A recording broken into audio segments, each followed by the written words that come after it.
The Tesla Cybertruck is great, but it's got one massive problem. And this problem is unfortunately super common, and it is happening to a ton of Cybertruck owners. It's in different levels of severity as well. Some, like ours, we can still drive it, but we're gonna take it to service today. Others, they become immobile and they can't even drive it at all. So it's a pretty big issue. But don't get me wrong, I'm certainly still enjoying the Cybertruck a ton, and some would say this is why you don't buy the first year vehicle of anything. Really, any first year technology type of vehicle or technology is going to have issues, but this one's a pretty severe issue. So we're going to see if Tesla can even fix it and how long they're actually going to fix it as well. And it's not just a small issue like build quality or things like that. I mean, the Tesla Cybertruck still has those issues like this right here. I'll show you. Ours, at least, is falling apart just a little bit. You can see where the drive, reverse, neutral, or the DNR, it's fallen down a little bit. I mean, we can stick it in, but when the heat comes back, it just falls apart all the time. And there's another issue that has everything to do with like wind noise. When I'm driving over 40 miles an hour, I hear this like weird fluttering noise at the top of where like the windshield hits like, I guess, the moonroof or sunroof, but it goes away after like 70 to 75 miles an hour. And I feel like it has something to do with the heat. When it gets hotter, it's worse, but when it's cooler, it's not as bad. So summer just finished in LA, and so it's probably gonna get back to like 70 degrees, and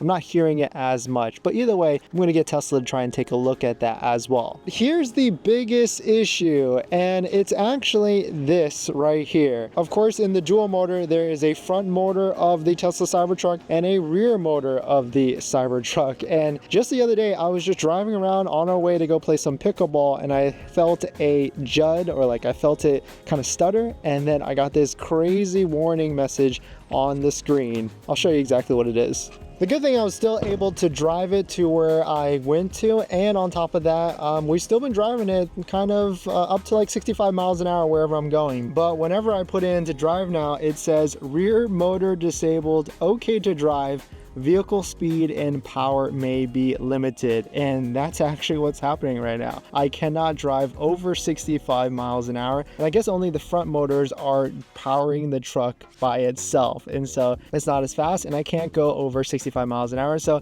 on the highway, it does get pretty sketchy. But the funny thing is, because we're only going 65 miles an hour and it's only using the front motor, it's actually getting better efficiency. Usually on average, I get about 475 watt hours per mile. And with only the front motor going and under 65 miles an hour, I've been getting about 400 watt hours a mile. So it's actually more efficient, which is kind of funny, but not the best look at all. So now we're going to take it to our local Tesla store to see if they can fix it, how long it's going to take. It's actually a pretty well-known issue, unfortunately. There's tons of forum threads after forum threads after forum threads, and even our friend the Kilowatts, this also happened to them as well on their drive from Los Angeles to San Francisco. But what it seems to be is that the rear motor inverter went out, and they have to diagnose it and repair and even replace it. That's probably also why Tesla has been replacing motors completely for the Tesla Cybertruck. So we'll see how this goes, and hopefully we get it fixed pretty quickly. So I guess because of all the layoffs, Tesla service has been really backed up. I think the quickest appointment I could actually get was like 2 weeks out, and so I don't know if I could wait that long, because basically the truck is broken right now. I can't necessarily drive as fast as I need to, almost a little bit of a safety hazard. So I'm just gonna roll up to our local Tesla store. I think we have a decent relationship with them, and let's see if they can squeeze us in and get it in the queue to get fixed. I don't expect this to be a super quick process, but what I've seen on the forums and everything like that is that some people have been able to get it fixed within a day or two, if of course the inverter in stock is in stock.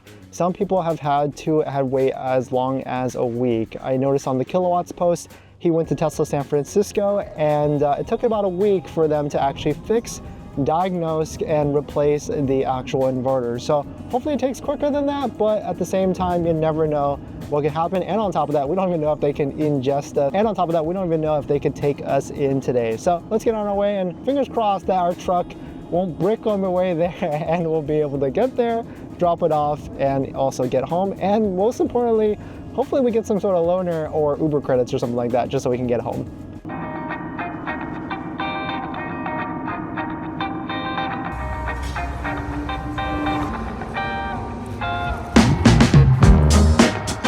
just left Tesla service, and shout out to the team there. They were able to bump up our appointment, and that makes sense because not being able to have a drive unit on the Cybertruck is really actually kind of dangerous. You can't go over a certain speed limit, and so you can't really drive it at all. So hopefully they have two things in stock. The first one is the rear inverter. They said if they have it in stock, or if a local center has it in stock in Los Angeles, they should be able to replace it really quickly in a day or two.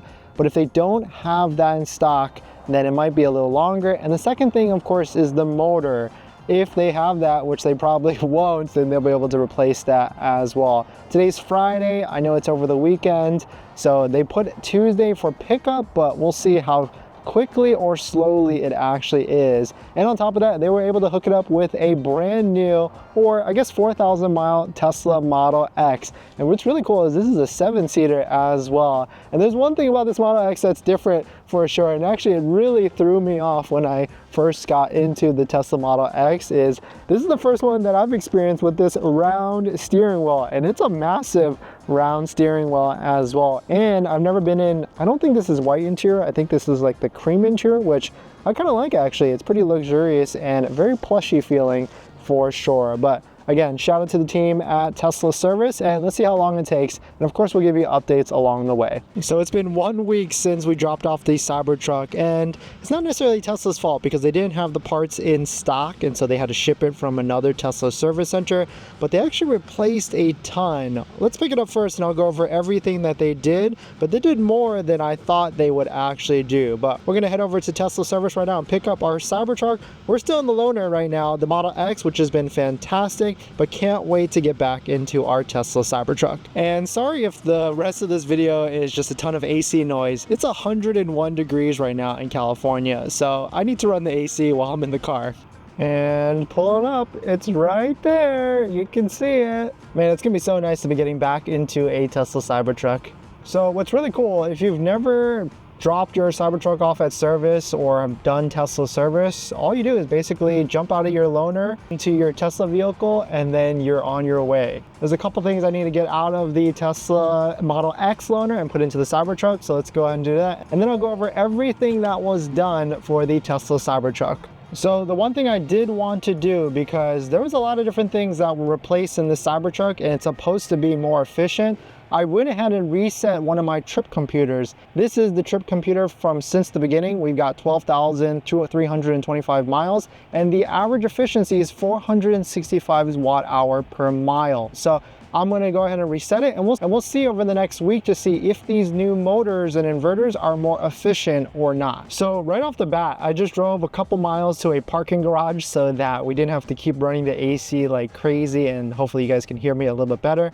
But right off the bat, the engine, the motors sound a lot more quieter. They don't really make as much whine noise, so I don't know if you hate that or you like that, but still an interesting thing to note. In terms of efficiency, we're doing about the same, but we only drove like 2 miles. They did a lot at Tesla service, and a lot more things that I was actually realizing. So first one is checking tire pressure and condition. They do that with every service. They inspected the right-hand current airbag harness for, I guess, for whatever reason, that's part of something that they had to do recently. And this is where it gets really interesting. They replace the rear drive unit, and they replaced the rear drive dual motor unit and the front drive unit for the dual motor as well. So both my permanent magnet drive unit replacements are been done on the front and the rear. They cleaned the windshield for whatever reason, and on top of that, you guys know that our DNR panel right here has been hanging. I guess maybe they fixed it, not too sure, but they also said they don't have that part in stock, so that's going to be fixed at another visit. The next thing they did was, because our rear motor inverter failed, they replaced the super manifold, which is really interesting, the super manifold assembly. And on top of all this, they did a 4-wheel alignment, which is really cool because I actually kind of wanted that, because I haven't done it, and I always recommend to do that with every Tesla. You never know if the alignment is good from the get-go, so certainly that is really cool that they were able to do that, especially because we have aftermarket rims as well. So all in all, the Cybertruck is working fine right now. We'll see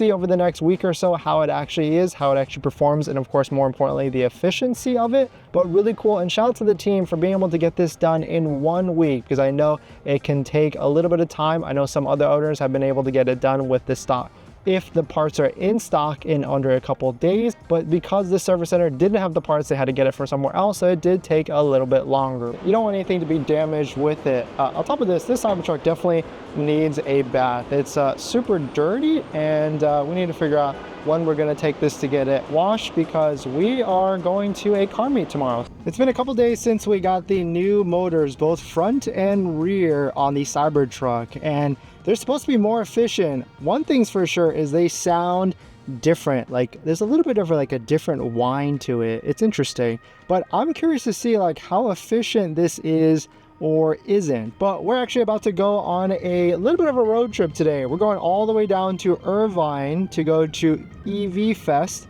Shout out to F the Pump and Marty for throwing a EV meet, because there's really nothing like it in the area, at least in Southern California. And so we're driving, what, 41 miles to go down, 41 miles to go back up, and then we've got another surprise. We're dropping the Cybertruck at SW Lights to get some upgrades to the RGB lights that are on the truck. So we're going to be doing at least 150 miles, give or take. So we'll be able to see how efficient or inefficient these motors are. And we've already resetted it from before. And I was driving around last night, and it is just a little bit more efficient, from at least from what I could see. I was getting as low as like 200 watt hours per mile, which is pretty fantastic. So we're going to get to it, and we'll see how the efficiency is throughout the day.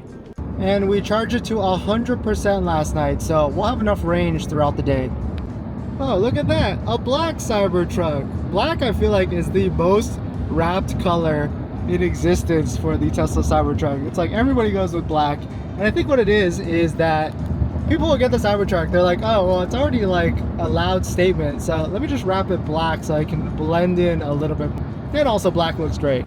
So we just finished our drive, and we were able to get down to 429 watt hours per mile. So much better than the 460. I guess about like, what, 8% better? So I guess the motors are doing much better. This is a very, very, very common issue with all Tesla Cybertrucks. So if you've got a Cybertruck, I would expect this to be happening with you in the near future. But thanks for watching, everybody. Please hit that like if you enjoyed it, and I'll see you guys in the next one. See ya. And with any service pickup, you should do a walk around, because you never know, things can happen. I think the last service visit, my tint got damaged, so they were able to fix that, or they were able to pay for it, not necessarily fix it.